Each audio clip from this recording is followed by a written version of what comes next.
नमस्कार दोस्तों, स्वागत है आपका अपने यूट्यूब चैनल द वैदिक कॉलेज में। और आज हम लोग कवर करने वाले हैं चार्टर एक्ट ऑफ 1813।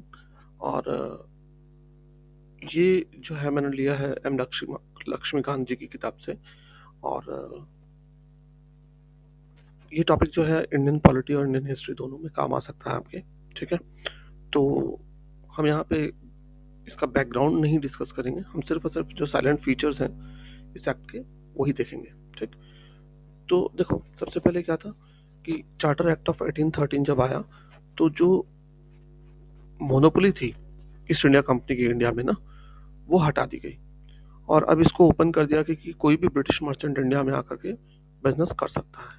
ठीक है, लेकिन जो ईस्ट इंडिया कंपनी थी उसकी मोनोपोली रखी गई टी के ट्रेड में और चाइना के साथ ट्रेड में। ये दो जगह उसको मोनोपोली मेंटेन रहने दी गई, लेकिन बाकी पूरी मार्केट खोल दी गई ब्रिटिश मर्चेंट्स के लिए। ठीक, इसके थ्रू और जो चीजें आई कि इसने अलाउ किया क्रिश्चियन मिशनरीज को इंडिया में आना, ताकि वो यहाँ पे लोगों को ज्ञान बांट सके उनके हिसाब से।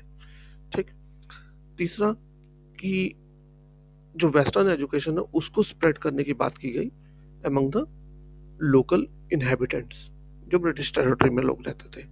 ठीक, फिर इसमें एक और बात कही कि जो लोकल गवर्नमेंट है वो लोगों पे टैक्सेस इम्पोज कर सकती थी। ठीक है, और अगर कोई टैक्स देने से मना करे तो उनको सजा भी दे सकती थी।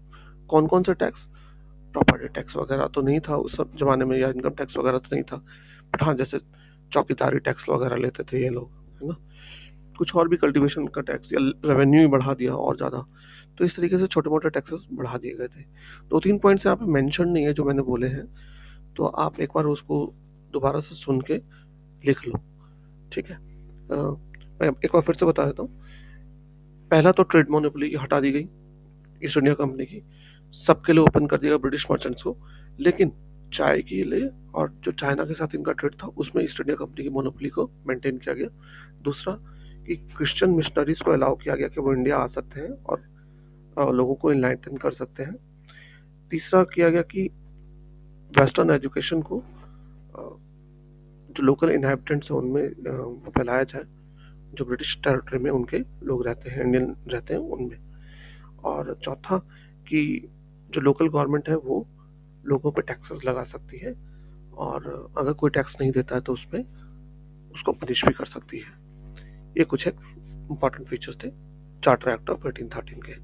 ठीक है, अगर चैनल पे पहली बार आए हैं आप तो हमें लाइक और सब्सक्राइब कर सकते हैं।